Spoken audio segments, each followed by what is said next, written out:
दोस्तों, आज के मुख्य समाचार को जानने से पहले अगर आपको भी प्रधानमंत्री मोदी पर पूरा भरोसा और आप भी ऐसा मानते हैं कि 2024 में बनेगी मोदी सरकार, तो वीडियो को कीजिए लाइक और चैनल को सब्सक्राइब करके कमेंट में लिखिए जय हिंद। तुष्टीकरण की सोच आतंकियों को बचाने के लिए अदालत तक पहुंच जाती है, केवड़िया में बोले प्रधानमंत्री मोदी।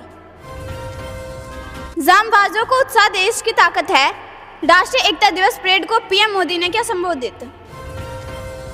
पंजाब में शराब घोटाले मामले में ईडी का एक्शन, मोहाली में आम आदमी पार्टी विधायक कुलवंत सिंह के आवास एवं दफ्तर पर छापा। अमेरिका बनाने जा रहा है बेहद खतरनाक परमाणु बम, हिरोशिमा पर गिराए बम से 24 गुना ज्यादा ताकतवर होगा। सीमा पर रेलवे लाइन का उद्घाटन करेंगे प्रधानमंत्री मोदी, घट जाएगी अगरतला कोलकाता के बीच की दूरी। नई दिल्ली पटना के बीच चलेगी स्पेशल वंदे भारत और राजधानी एक्सप्रेस, दिवाली छठ में घर जाना होगा आसान। दिवाली से पहले एक और देश से भारत को मिला तोहफा, वीजा पर बहुत बड़ा ऐलान। भारत ने चीन पाकिस्तान सीमा पर S-400 मिसाइल यूनिट तैनात की, जल्दी रूसी अधिकारियों संग बैठक। शराब नीति घोटाले में अब सीएम केजरीवाल को समन, ईडी ने 2 नवंबर को पूछताछ के लिए बुलाया। हमास के चुंगल से इजरायल ने महिला सैनिक को कराया आजाद, गाजा में घुसी सेना को मिली बड़ी कामयाबी। तालिबान को बड़ा झटका देने जा रहा पाकिस्तान, 1 नवंबर से अफगानियों को देश से करेगा बाहर। कनाडा में जस्टिन ट्रूडो का भारत विरोधी अभियान फेल, जनमत संग्रह में 2000 लोग भी जुटा ना सके खालिस्तानी। सरदार पटेल के इरादों के कारण कश्मीर से कन्याकुमारी तक एकजुट हुआ भारत, लौह पुरुष की 148वीं जयंती पर बोले अमित शाह। भारत में हम समग्र और समावेशी दृष्टिकोण का करते हैं पालन, WHO बैठक में बोले केंद्रीय स्वास्थ्य मंत्री मनसुख मांडविया। राष्ट्रपति मुर्मू और पीएम मोदी ने सरदार पटेल को किया याद, स्टैच्यू ऑफ यूनिटी पर दिलाई देश को एकता की शपथ। सुप्रीम कोर्ट ने जारी किया आदेश, दिव्यांगों के लिए सामाजिक सुरक्षा योजनाओं के आंकड़े एकत्र करे केंद्र सरकार। रात में भी दुश्मनों पर प्रहार करेगा हेलीकॉप्टर प्रचंड, सियाचिन में दे सकेगा दुश्मनों को मुंहतोड़ जवाब। चीन को रक्षा मंत्री राजनाथ सिंह की 2 टोक, बोले समुद्र में जिसकी लाठी उसकी भैंस का रुख नहीं चलेगा।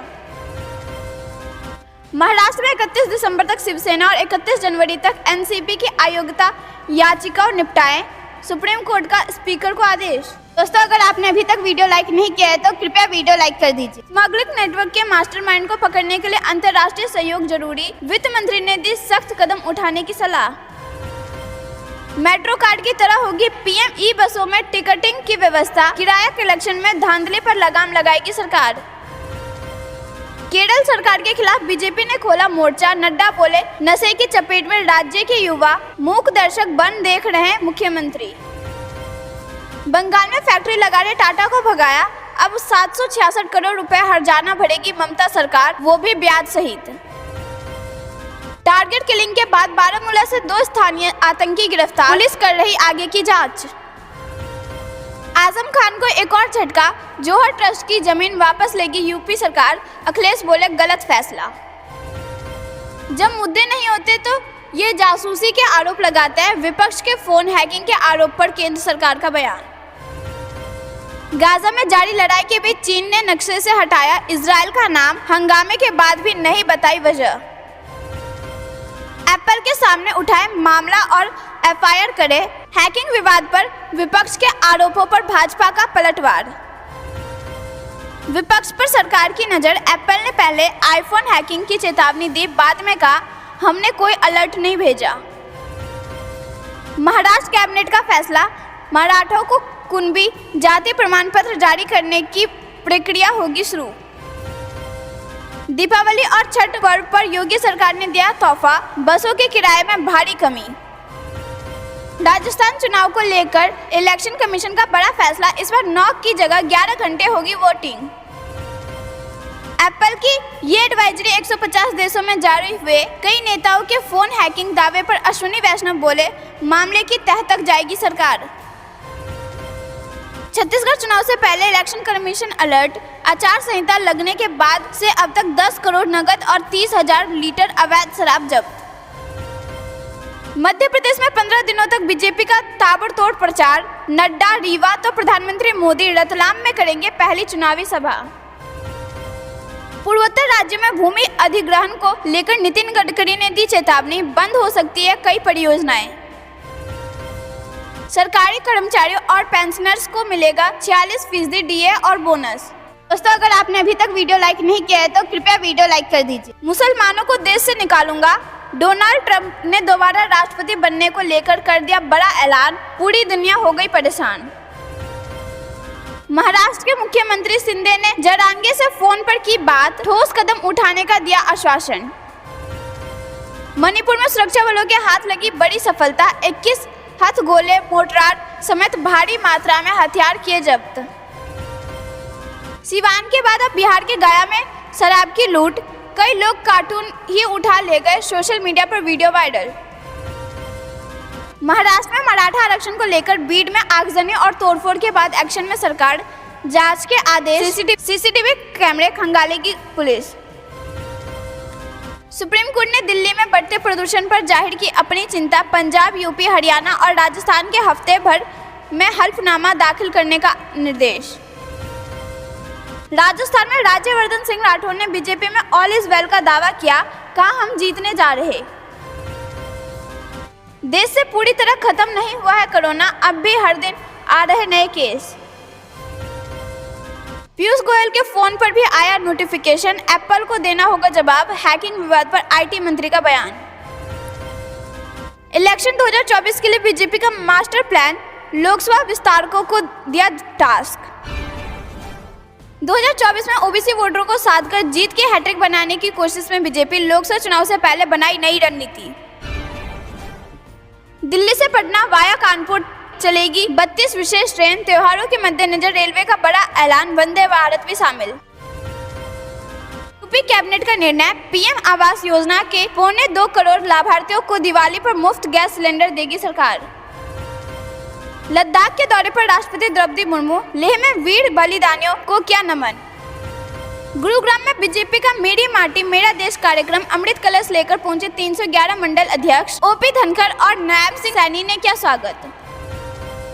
मध्य प्रदेश में ज्योतिरादित्य सिंधिया ने चला बड़ा दाव, नामांकन के आखिरी दिन समाजवादी पार्टी प्रत्याशी को बीजेपी करा दी ज्वाइन।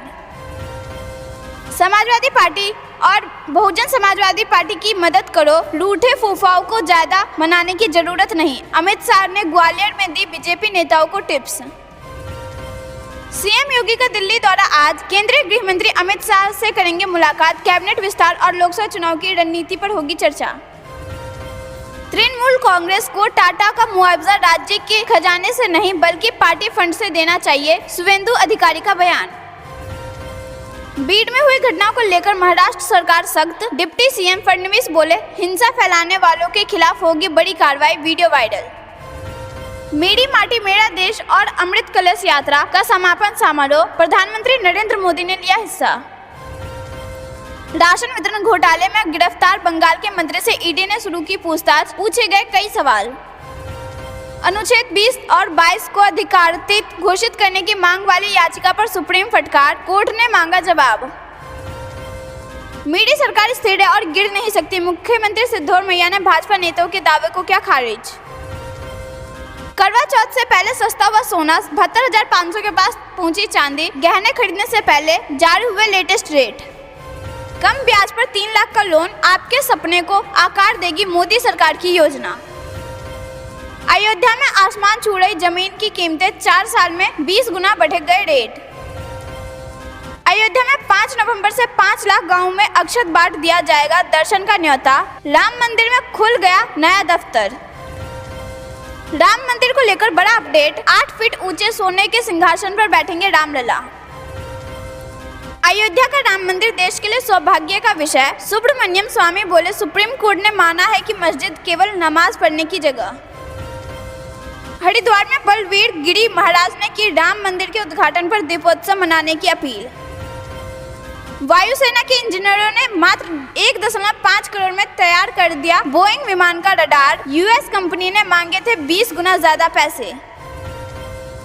भारतीय वायुसेना द्वारा MiG-21 बाइसन की उत्तर लाइन में विदाई ओरियल्स के नाम से था फेमस। लिए जानते हैं कुछ खबरों को विस्तार से। उससे पहले वीडियो को लाइक करके चैनल को सब्सक्राइब करें और कमेंट में लिखिए जय हिंद। जंबाजों का उत्साह देश की ताकत है। राष्ट्रीय एकता दिवस परेड को पीएम मोदी ने किया संबोधित। देश में पूर्व उप प्रधानमंत्री सरदार वल्लभ भाई पटेल की जयंती मनाई जा रही है। लौह पुरुष की 148वीं जयंती पर प्रधानमंत्री नरेंद्र मोदी ने उन्हें श्रद्धांजलि अर्पित की। उन्हें याद करते हुए प्रधानमंत्री मोदी ने कहा कि देश उनकी सेवा का सदैव ऋणी रहेगा। प्रधानमंत्री गुजरात के केवडिया में पटेल की 182 मीटर ऊंची प्रतिमा पर पुष्पांजलि भी अर्पित की और राष्ट्रीय एकता दिवस परेड में भी शामिल हुए।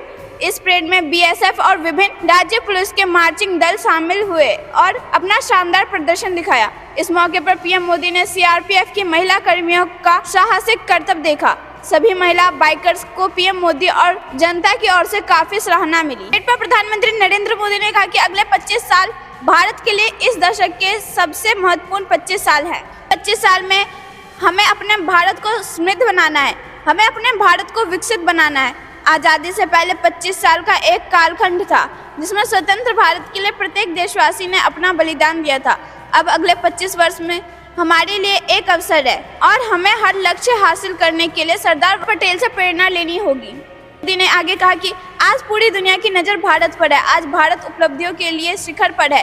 G20 समिट में भारत की क्षमता देखकर दुनिया हैरान है। हमें गर्व है कि कई वैश्विक संकटों के बीच हमारी सीमाएं सुरक्षित है। हमें गर्व है कि अगले कुछ वर्षों में हमें अपनी दुनिया की तीसरी सबसे बड़ी अर्थव्यवस्था बनने जा रहे हैं। हमें गर्व है कि आज भारत चंद्रमा के उस हिस्से पर पहुंच गया जहां कोई भी देश नहीं पहुंच सका।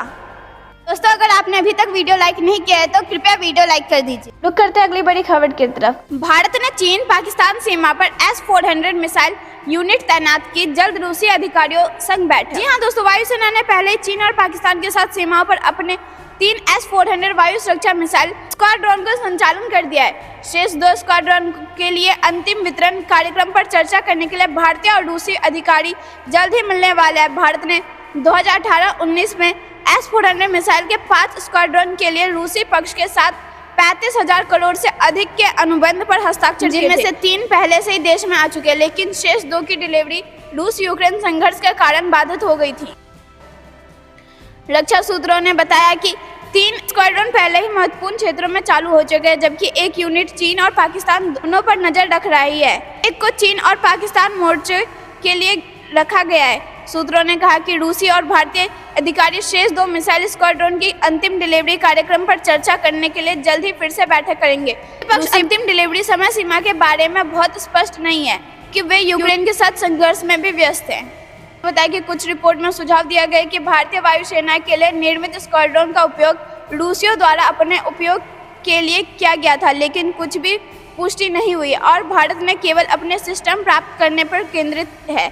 इस बीच सुरक्षा पर कैबिनेट समिति द्वारा विकास परियोजना को मंजूरी दिए जाने के बाद भारतीय रक्षा अधिग्रहण परिषद ने हाल ही में प्रोजेक्ट कुशा के तहत भारतीय लंबी दूरी की सतह से हवा में मार करने वाली मिसाइल प्रणाली की खरीद को मंजूरी दे दी है। अन्य सूची को सीमित करने के लिए DRDO के साथ काम कर रही है। 3 स्तरीय लंबी दूरी की सतह में हवा में मार करने वाली मिसाइल रक्षा प्रणाली लगभग 400 किलोमीटर की दूरी पर दुश्मनों और विमानों मिसाइलों को मार गिराने में सक्षम होगी।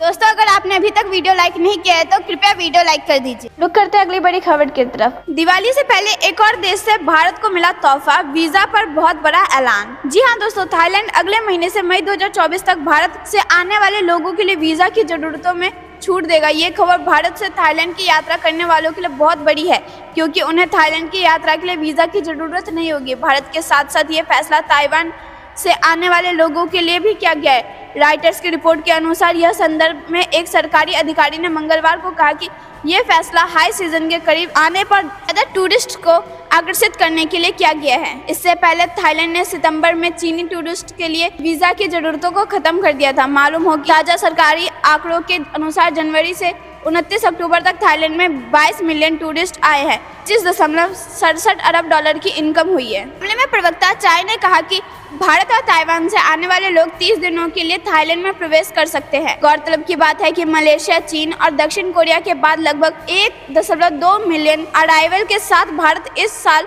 अब तक टूरिज्म के लिए थाईलैंड का चौथा सबसे बड़ा सोर्स बाजार रहा है। थाईलैंड इस साल लगभग 28 मिलियन टूरिस्ट का लक्ष्य बना रहा है। नई सरकार को उम्मीद है कि ट्रैवल सेक्टर लगातार कमजोर निर्यात की भरपाई कर सकता है। इससे पहले श्रीलंका के विदेश मंत्री अली साबरी ने भी सोशल मीडिया प्लेटफॉर्म एक्स पर बड़ी जानकारी दी थी। श्रीलंका कैबिनेट ने पायलट प्रोजेक्ट के तौर पर कई देशों के लिए मुफ्त वीजा जारी करने का फैसला लिया। देशों में भारत को भी शामिल किया गया है। भारत के अलावा श्रीलंका कैबिनेट ने चीन, मलेशिया, जापान, इंडोनेशिया और थाईलैंड को भी वीजा जारी करने के लिए मंजूरी दे दी है। दोस्तों, अगर आपने अभी तक वीडियो लाइक नहीं किया है तो कृपया वीडियो लाइक कर दीजिए। रुक करते हैं अगली बड़ी खबर की तरफ। तुष्टीकरण की सोच आतंकियों को बचाने के लिए अदालत तक पहुंच जाती है, केवड़िया में बोले पीएम मोदी। जी हां दोस्तों, प्रधानमंत्री नरेंद्र मोदी ने मंगलवार को गुजरात के केवड़िया में स्टैच्यू ऑफ यूनिटी जाकर सरदार वल्लभ भाई पटेल को श्रद्धांजलि दी और राष्ट्रीय एकता दिवस के परेड को देखा। इस परेड में सीमा सुरक्षा बल और राज्य पुलिस की विभिन्न टुकड़ियां शामिल हुई। पीएम ने कार्यक्रम को संबोधित करते हुए कहा कि तुष्टीकरण की राजनीति ही देश के विकास में बाधक है। तुष्टीकरण करने वाले लोगों को मानवता के दुश्मनों के साथ खड़े होने में संकोच नहीं हो रहा है। तुष्टीकरण की सोच इतनी खतरनाक है कि वो आतंकियों को बचाने के लिए अदालत तक पहुंच जाती है। आपको बता दें कि केवड़िया में स्टैच्यू ऑफ यूनिटी को बने हुए 5 साल पूरे हो गए। पीएम मोदी ने सरदार वल्लभ भाई पटेल को समर्पित स्टैच्यू ऑफ यूनिटी का उद्घाटन 31 अक्टूबर 2018 को किया था। यह दुनिया की सबसे ऊंची प्रतिमा है, जिसकी ऊंचाई 182 मीटर है। बाद में पीएम मोदी ने सभा को संबोधित किया और 160 करोड़ रुपए की विकास परियोजना का शुभारंभ भी किया। 1875 में गुजरात में सरदार वल्लभ भाई पटेल एक वकील थे। वे स्वतंत्रता संग्राम के दौरान एक प्रमुख कांग्रेस नेता और महात्मा गांधी के सहयोगी के रूप में उभरे। वे स्वतंत्र भारत के पहले गृह मंत्री बने। रियासतों सरकार में मिलाने का श्रेय दिया जाता है। दोस्तों, अगर आपने अभी तक वीडियो लाइक नहीं किया है तो कृपया वीडियो लाइक कर दीजिए। रुक करते हैं अगली बड़ी खबर की तरफ। सीमा पर रेलवे लाइन का उद्घाटन करेंगे पीएम मोदी, घट जाएगी अगरतला कोलकाता के बीच की दूरी। परियोजना का संयुक्त रूप से उद्घाटन करेंगे। सोमवार को इस परियोजना का परीक्षण भी हो चुका है। अधिकारियों ने बताया कि दोनों पड़ोसी देश के प्रधानमंत्री सुबह 11 बजे एक ऑनलाइन कार्यक्रम में अगरतला क्रॉस बॉर्डर रेल संपर्क परियोजना की शुरुआत करेंगे। व्यापार को बढ़ावा देगा और ढाका के रास्ते अगरतला से कोलकाता आने जाने में लगने वाला समय भी घटेगा। फिलहाल ट्रेन अगरतला से कोलकाता पहुंचने में 31 घंटे लगते हैं, जो इस परियोजना के शुरू होने के बाद 21 घंटे रह जाएंगे। के बाद खुदकुशी की कोशिश की उस दिन हुई, लेकिन अब हांगकांग विश्वविद्यालय के 4 छात्रों ने जब पाई की प्रशंसा की तो उन्हें भी जेल दिया गया है। रुक करते हैं अगली बड़ी खबर की तरफ। रात में भी दुश्मनों पर प्रहार करेगा हेलीकॉप्टर प्रचंड, सियाचिन में दे सकेगा दुश्मनों को मुंहतोड़ जवाब। जी हां दोस्तों, दिल्ली के हल्के लड़ाकू हेलीकॉप्टर प्रचंड ने सोमवार को पहली बार सफलतापूर्वक 70 मिलीमीटर रॉकेट दागे। असम के लिकावाली के पास फायरिंग रेंज में प्रचंड से रॉकेट और बुर्ज गन की दिन और रात के समय फायरिंग की गई। सेना ने एक्स पर पोस्ट किया कि हल्के लड़ाकू हेलीकॉप्टर LCH प्रचंड की 70 मिलीमीटर रॉकेट और 20 मिलीमीटर बुर्ज गन की फायरिंग को दिन और रात दोनों के सफलतापूर्वक अंजाम दिया। आर्मी एविएशन के महानिदेशक लेफ्टिनेंट जनरल AK सूरी ने लड़ाकू हेलीकॉप्टर से की गई फायरिंग देखी। कॉम्बैट हेलीकॉप्टर प्रचंड विभिन्न हथियारों प्रणालियों से लैस है और यह ऊंचाई वाले क्षेत्र में दुश्मन के टैंक, बंकर, ड्रोन को नष्ट करने में सक्षम है। हेलीकॉप्टर में आधुनिक विशेषताएं, मजबूत कवच, सुरक्षा और रात्रि में भी हमले की क्षमता है। यह दुनिया के सबसे ऊंचे युद्ध क्षेत्र सियाचिन में भी काम करने में पूरी तरह सक्षम है। इसका प्रयोग धीमी गति से चलने वाले विमानों और दूर से संचालित विमानों के खिलाफ भी किया जा सकता है। लाइट कॉम्बैट हेलीकॉप्टर प्रचंड को पिछले साल थल सेना और वायु सेना में भी शामिल किया गया था। दोस्तों, अगर आपने अभी तक वीडियो लाइक नहीं किया है तो कृपया वीडियो लाइक कर दीजिए। रुक करते हैं अगली बड़ी खबर की तरफ। नई दिल्ली पटना के बीच चलेगी स्पेशल वंदे भारत और राजधानी एक्सप्रेस। दिवाली छठ में घर जाना होगा आसान। जी हां दोस्तों, त्योहारों के समय में यात्रियों की बढ़ती भीड़ को देखते हुए रेलवे ने पटना और नई दिल्ली के बीच 2 प्रीमियम ट्रेन चलाने का निर्णय लिया है। पूर्व मध्य रेलवे के मुख्य जनसंपर्क अधिकारी वीरेंद्र कुमार ने बताया कि 11, 14 और 16 नवंबर को नई दिल्ली से पटना के लिए वंदे भारत स्पेशल ट्रेन चलाएगी, जबकि 12, 15 और 17 नवंबर को पटना से ये विशेष ट्रेन चलाई जाएंगी। इधर पटना नई दिल्ली के बीच राजधानी फेस्टिवल स्पेशल एक्सप्रेस ट्रेन का भी परिचालन किया जाएगा। ये ट्रेन नई दिल्ली से 10, 13, 15 और 17 नवंबर को खुलेंगी, जबकि 11, 14, 16 और 18 नवंबर को पटना से रवाना होंगी। दिल्ली और पटना रेल मार्ग पर पहली बार Vande Bharat special express train का परिचालन किया जा रहा है। इस ट्रेन को नई दिल्ली से पटना आने में 12 घंटे से भी कम का वक्त लगेगा।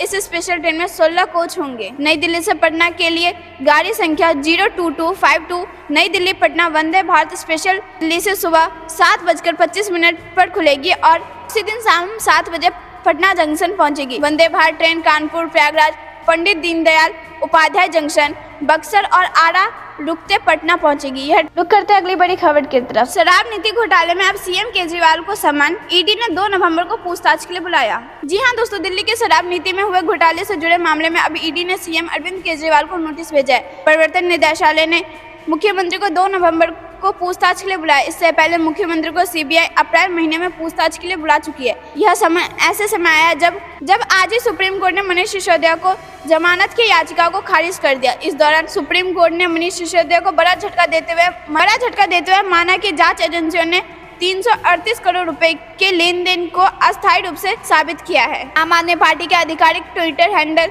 से भी ट्वीट किया गया है कि आम आदमी पार्टी को खत्म करना ही केंद्र सरकार का मकसद है। केंद्र सरकार फर्जी केस बनाकर अरविंद केजरीवाल को जेल में बंद करना चाहती है। सीएम केजरीवाल को मिले इस सम्मन पर दिल्ली के मंत्री सौरभ भारद्वाज ने कहा कि केंद्र सरकार की ईडी ने अरविंद केजरीवाल को 2 नवंबर को तलब किया है। साफ है कि बीजेपी किसी भी कीमत पर आम आदमी पार्टी को कुचलना चाहती है। वे अरविंद केजरीवाल को फर्जी मामले में गिरफ्तार करना और आम आदमी पार्टी को कुचलना चाहते हैं। केजरीवाल को मिले सम्मन पर दिल्ली भाजपा अध्यक्ष वीरेंद्र सचदेवा ने कहा कि आज दिल्ली वासियों के जीवन में दशहरा दिवस है, जब सच्चाई की जीत हुई है और जल्द ही दिल्ली को अरविंद केजरीवाल के भ्रष्ट शासन से मुक्ति मिलेगी। दिल्ली बीजेपी अध्यक्ष ने अरविंद केजरीवाल को ईडी सम्मन का स्वागत किया है और कहा कि यह सच्चाई की जीत का दिन है। रुक करते अगली बड़ी खबर की तरफ। मध्य प्रदेश चुनाव अभियान में राम मंदिर के एंट्री से चौंकी कांग्रेस, अमित शाह के तेवर देख विरोधी हुए हैरान। जी हाँ दोस्तों, मध्य प्रदेश में कई दिनों से आक्रामक देखने का प्रयास कर रही कांग्रेस अब शायद कुछ पल ठहर कर अपनी रणनीति पर पुनर्विचार करना चाहेगी। शनिवार को पूर्व मुख्यमंत्री कमलनाथ के गृहगढ़ छिंदवाड़ा से पार्टी का प्रचार अभियान शुरू करते हुए केंद्रीय गृह मंत्री अमित शाह ने जैसे तेवर दिखाए, उससे कांग्रेस के कान खड़े हो गए और पार्टी को ऐसी उम्मीद। इसका थिंक टैंक मानता था कि भाजपा अपना ट्रम्प कार्ड यानी राम मंदिर मुद्दा मिशन 2024 के लिए सहेज कर रखेगी, जबकि शाह ने अपने संबोधन में स्पष्ट कर दिया कि मध्य प्रदेश विधानसभा चुनाव में विकास के अलावा राम मंदिर और हिंदुत्व भाजपा के मुख्य मुद्दे होंगे। मतलब है कि अयोध्या में राम जन्मभूमि पर